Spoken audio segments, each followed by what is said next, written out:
राजवीर एक छोटा सा स्कूल शिक्षक था जो पहाड़ियों के बीच बसे गांव नंदपुर में रहता था।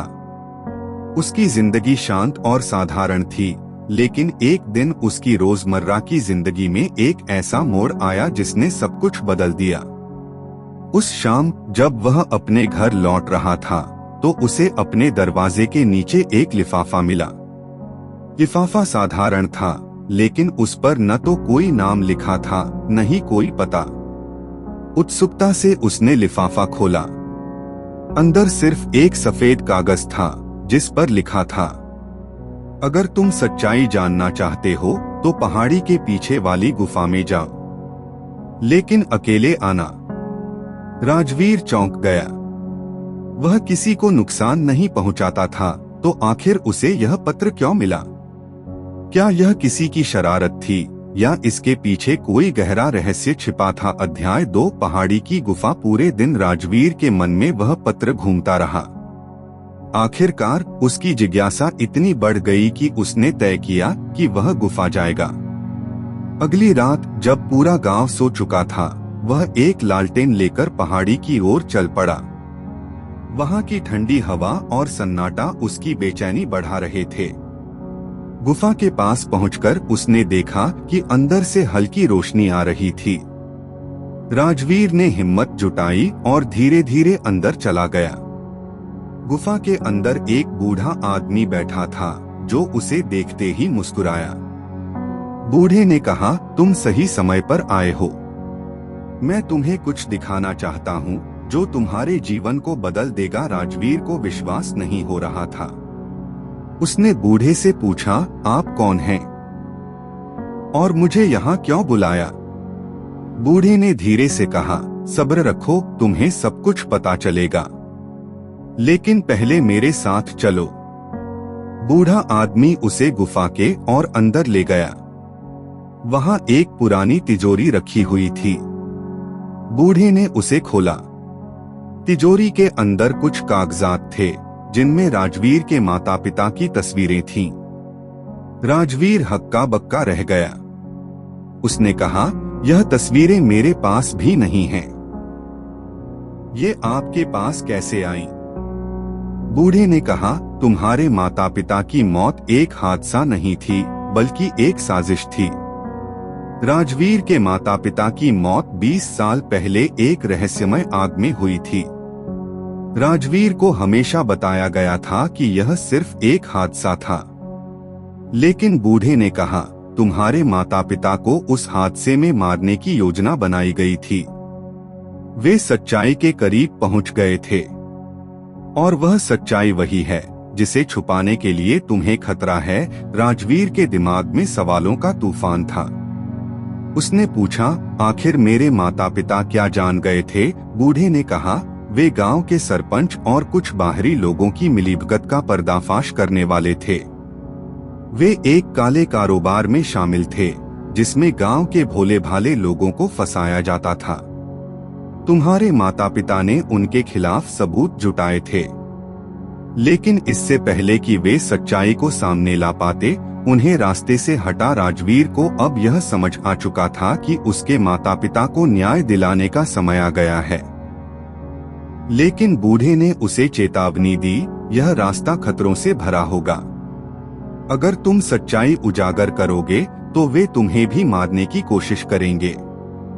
राजवीर ने दृढ़ता से कहा, मैं डरने वाला नहीं हूँ। मेरे माता पिता के लिए मैं यह लड़ाई लड़ूंगा। अगले कुछ हफ्तों में राजवीर ने बूढ़े की मदद से वह सारे सबूत इकट्ठा किए जो सरपंच और उसके गिरोह को बेनकाब कर सकते थे।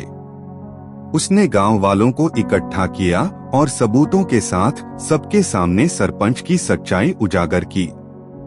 सरपंच और उसके साथी गांव से भागने की कोशिश कर रहे थे, लेकिन पुलिस ने उन्हें गिरफ्तार कर लिया।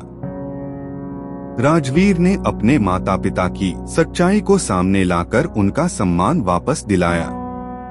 गांव के लोग जो पहले राजवीर को सिर्फ एक साधारण शिक्षक मानते थे, अब उसकी हिम्मत और सच्चाई की सराहना करने लगे। बूढ़ा आदमी जो राजवीर का मार्गदर्शक बना, उसे गले लगाकर बोला, तुमने साबित कर दिया कि सच्चाई की रोशनी कितनी भी बड़ी अंधकार को मिटा सकती है। उस घटना के बाद राजवीर ने अपना जीवन गांव के लोगों की भलाई में लगा दिया।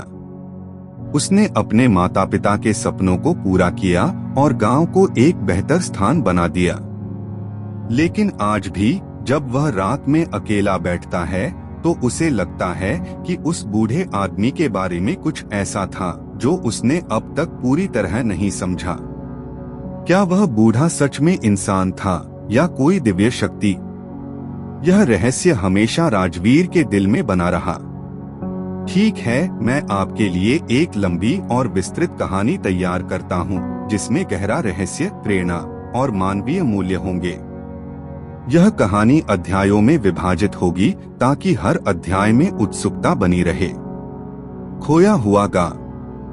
अरुण एक युवा पत्रकार अपने करियर में हमेशा बड़े मामलों का पीछा करता था। उसे ऐसे मुद्दों पर काम करना पसंद था जिनसे समाज में बदलाव लाया जा सके। एक दिन उसे एक रहस्यमय ईमेल मिला। ईमेल में लिखा था, अगर तुम सच में सच्चाई का चेहरा देखना चाहते हो तो हिमालय के पास बसे अगमपुर गांव का दौरा करो। यह जगह न तो नक्शे में मिलेगी न किसी सरकारी रिकॉर्ड में, लेकिन वहां ऐसा कुछ है जो दुनिया को बदल सकता है। अरुण को यह ईमेल पढ़कर उत्सुकता हुई। उसने तुरंत अपने वरिष्ठ से छुट्टी ली और अगमपुर की ओर रवाना हो गया। लेकिन जैसे ही वह गांव के करीब पहुंचा, रास्ते में एक बूढ़ा साधु मिला। साधु ने उसे चेतावनी दी, अगमपुर जाना आसान नहीं है। वहां जो दिखता है वही सच नहीं होता। तुम्हें अपनी हिम्मत और विवेक दोनों को साथ रखना होगा। अरुण ने साधु की बात को नजरअंदाज किया और आगे बढ़ गया।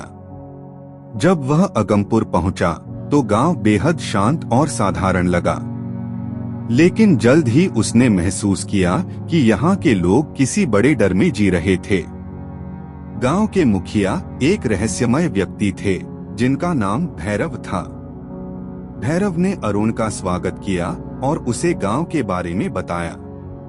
लेकिन उसकी बातें सुनकर अरुण को ऐसा महसूस हुआ कि कुछ छुपाया जा रहा है। उसी रात जब अरुण सो रहा था तो उसे बाहर से किसी के रोने की आवाज सुनाई दी। उसने खिड़की से झांका और देखा कि गांव के कुछ लोग अंधेरे में कहीं जा रहे थे। उसने चुपके से उनका पीछा किया। वह एक गुप्त गुफा तक पहुंचा, जहां उसने देखा कि कुछ लोग एक बड़े पत्थर के सामने घुटने टेककर प्रार्थना कर रहे थे। लेकिन वह पत्थर सामान्य नहीं था। उस पर अजीब सी चमक थी और ऐसा लग रहा था जैसे वह किसी शक्ति का स्रोत हो। अगले दिन अरुण ने गांव की एक बूढ़ी महिला माई से बात की। माई ने कहा, यह गांव एक श्राप के तहत जी रहा है। कई साल पहले यहाँ के लोगों ने एक बड़े संत की हत्या कर दी थी, जिन्होंने गांव वालों को स्वार्थ और लालच से बचने की शिक्षा दी थी। उनकी हत्या के बाद यह पत्थर यहाँ प्रकट हुआ।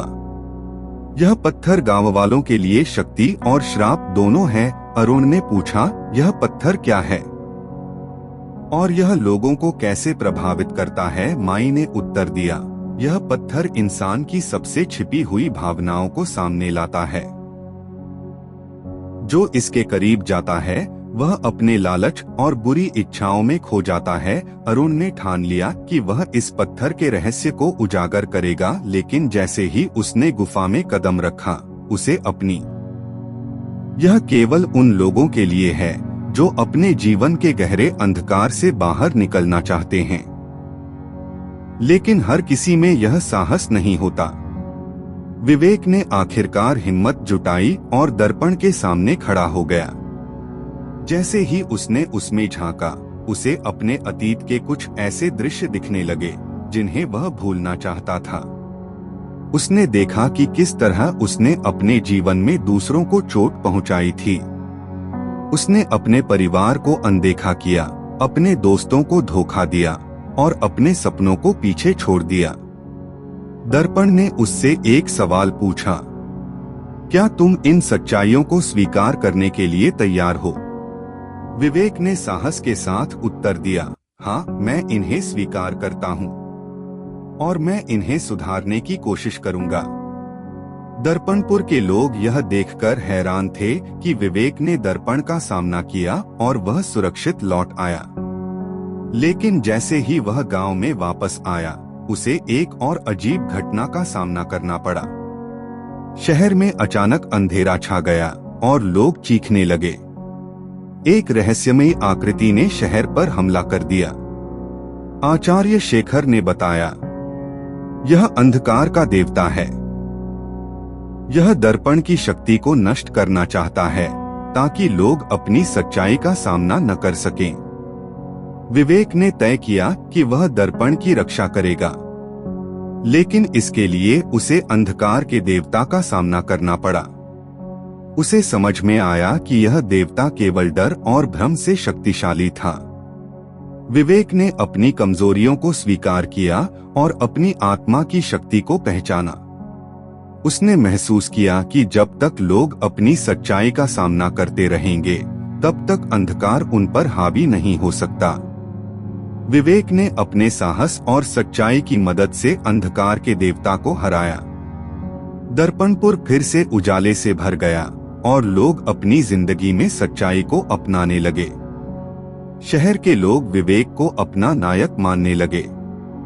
लेकिन विवेक ने कहा, मैं कोई नायक नहीं हूँ। सच्चाई का सामना करना हर इंसान की अपनी लड़ाई है।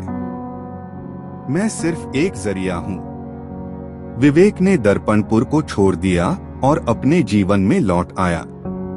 लेकिन अब उसका जीवन बदल चुका था। उसने अपने परिवार और दोस्तों से माफी मांगी और अपने सपनों को पूरा करने के लिए मेहनत शुरू कर दी।